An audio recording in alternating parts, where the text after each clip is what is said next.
on Thursday afternoon or Friday morning, I would take two of the challahs and I would hang them on the mailbox. I'll put them into the mailbox of my very dear friend Connie. And every Friday afternoon, like clockwork, she would say, "Oops, the Challah Fairy was here."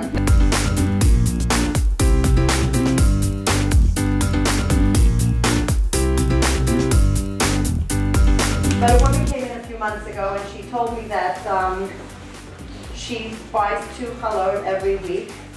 She doesn't really say for Shabbat, she buys them for the weekend, and she has 2 kids, and one Friday night a few months ago, every Friday when she would come home, she would put them on the table. It was a dining room table, and she says to herself one day, "These challahs are so beautiful, I have to light Shabbos candles."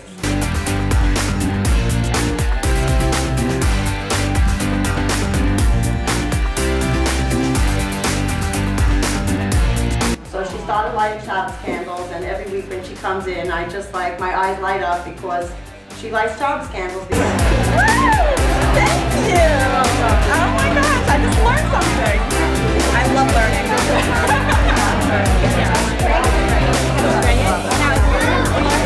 What is that? When you take the challah, you're supposed to make the blessing over it, and you're supposed to also, there's a special blessing if you have somebody in your family who's very sick. How do you say skula? It's a merit.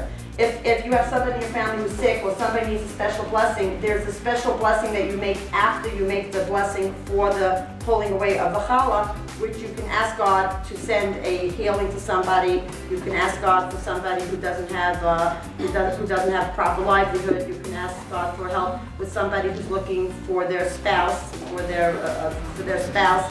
It's a special time, and it's specifically a special time for women.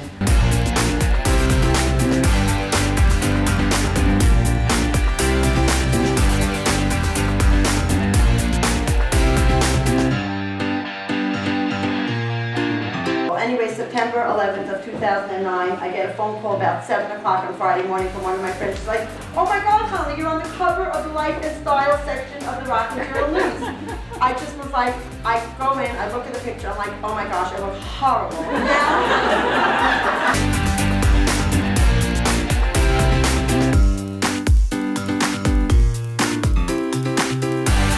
Now, 2 years later, I look back at the picture and say, "Oh my God, I really look good." You just never get it right.